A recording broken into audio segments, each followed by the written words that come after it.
Hey, thanks for joining. We are doing an overview of the Book of Deuteronomy. And so here's kind of the question as we open up. Because Deuteronomy has less to do with creating new laws and new regulations. And really it's about one simple question. Will you remember God when life gets comfortable?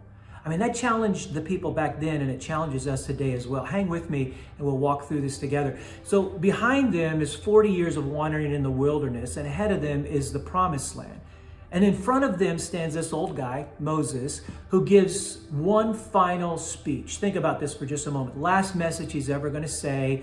What would you say if you were in that situation? Here's what Moses talks about. See, he's led them out of Egypt, out of slavery, out of bondage, across the Red Sea or through the Red Sea, across the wilderness. But there's one painful truth that comes about through this.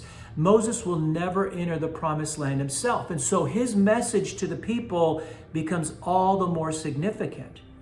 So the Book of Deuteronomy really becomes his final message to the next generation. Remember, the previous generation has died off.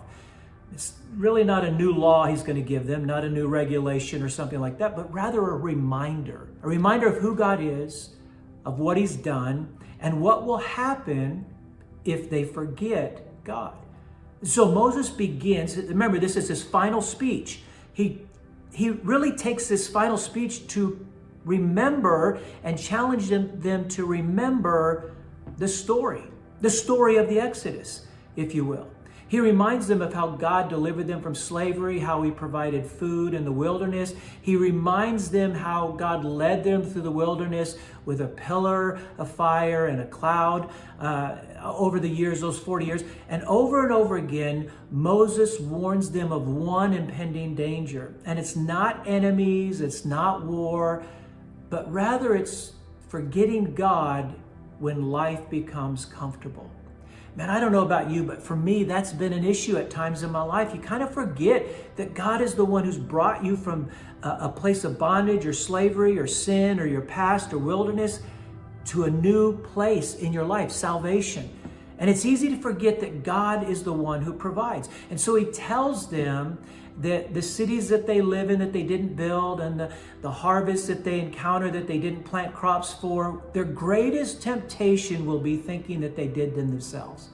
In other words, the idea being that I am my source, or my job is my source, or my paycheck is my source, rather than God is my source.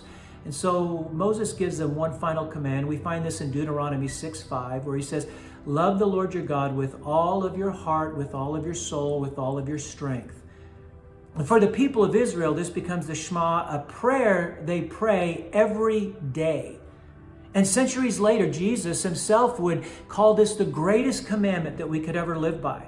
But see, Moses doesn't stop there. He knows something about human nature. Even thousands of years later, he knows us, really, if you will. People don't drift toward obedience. In other words, our default in life is not to obey. They drift toward forgetting, and we do as well.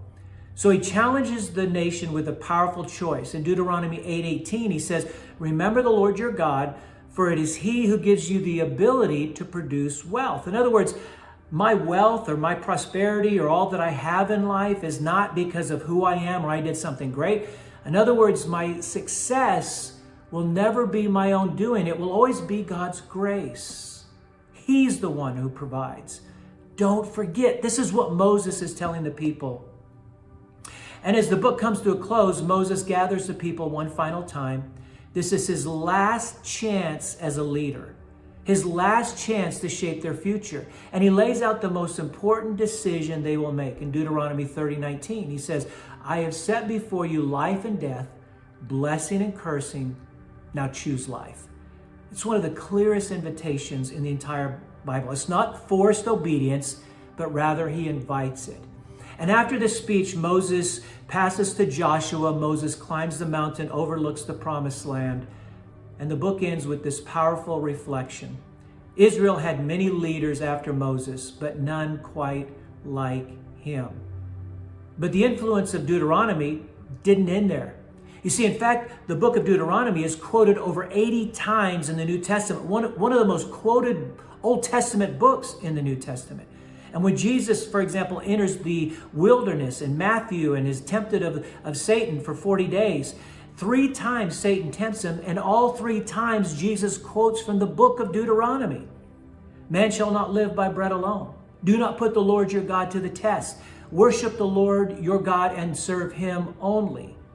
Because Deuteronomy isn't a book about laws or regulations or stipulations. It's a book about the heart. It's a book about relationship and intimacy.